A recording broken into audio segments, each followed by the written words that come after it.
पिछले वीडियो में न्यूटन के गति के समीकरणों पर अध्ययन किया। न्यूटन की गति का प्रथम समीकरण, द्वितीय समीकरण। द्वितीय समीकरण में आपने अध्ययन किया है कि ds is equal to U D t a t D t. ये समीकरण यहाँ तक अध्ययन किया था। v बराबर d s upon d T.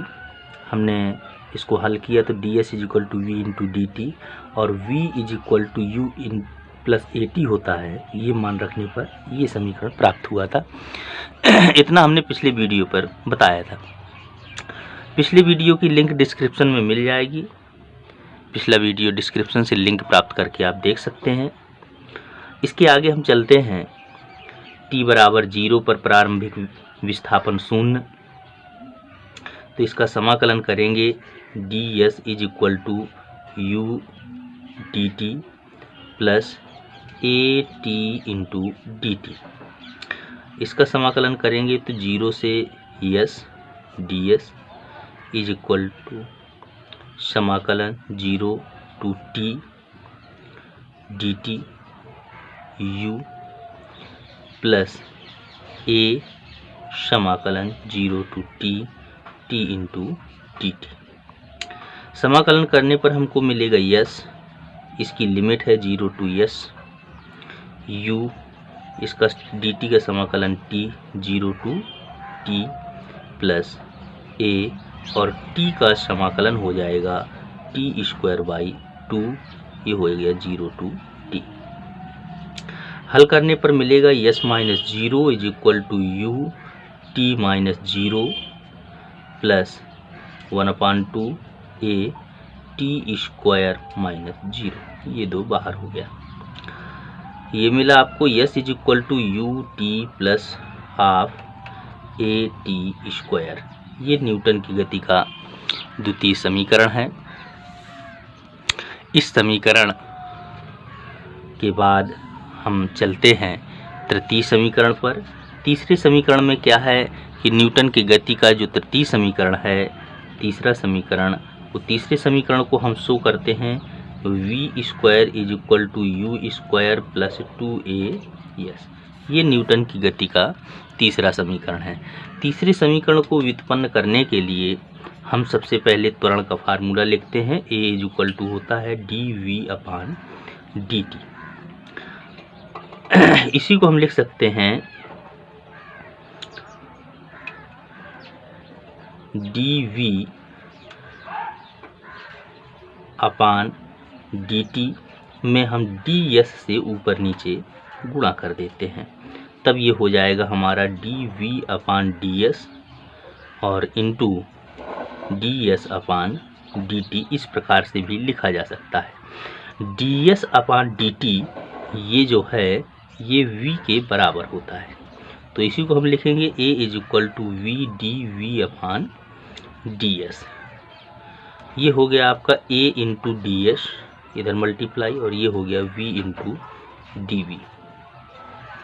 अब इसका समाकलन करेंगे। प्रारंभ में वस्तु का वेग u, विस्थापन 0, अंत में वेग v, विस्थापन s पर निश्चित समाकलन करेंगे तो a ये हो जाएगा 0 to s ds is equal to u v u से v तक dv। समाकलन करने पर मिलेगा a s 0 टू s और इधर समाकलन करेंगे तो v का समाकलन करना है तो ये हो जाएगा v स्क्वायर बाई 2 और ये हो जाएगा u से v। ये समाकलन हो गया। इस समाकलन के बाद हम लिमिट रखेंगे तो लिमिट रखने पर मिलेगा a s minus 0 is equal to 1/2 v square minus u square, ये हो जाएगा 2a s is equal to v square minus u square तब ये समीकरण हो जाएगा v square is equal to u square plus 2as। ये न्यूटन की गति का तृतीय समीकरण है। तो तीनों समीकरण न्यूटन की गति के हो गए। इसके बाद अगला है आपका 90वें सेकंड में चली गई दूरी। 90वें सेकंड में चली गई दूरी, 90वें सेकंड में चली गई दूरी,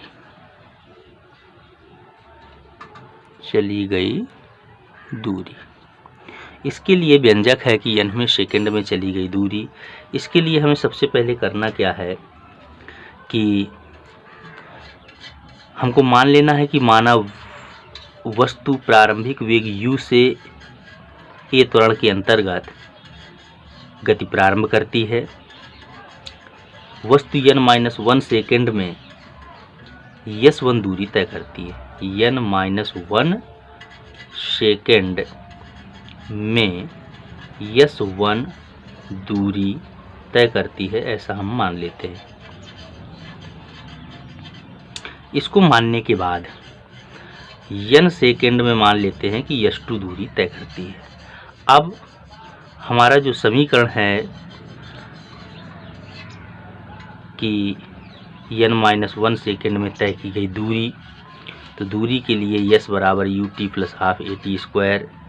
तो t समय है, यहाँ पर समय n-1 है, तो समीकरण हो जाएगा हमारा n-1 सेकंड में चली गई दूरी s1 बराबर हो जाएगा ut, t अर्थात n-1 समय पर, प्लस 1/2 an-1 का होल स्क्वायर।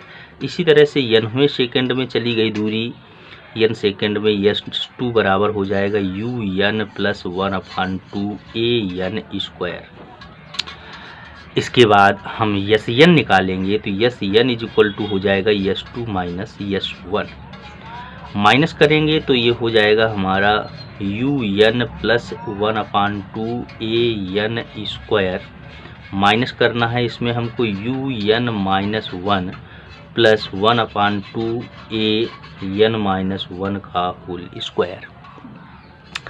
इसके बाद जब इसको हम हल करेंगे तो sn बराबर हमारा निकलेगा u प्लस 1/2 a2n-1।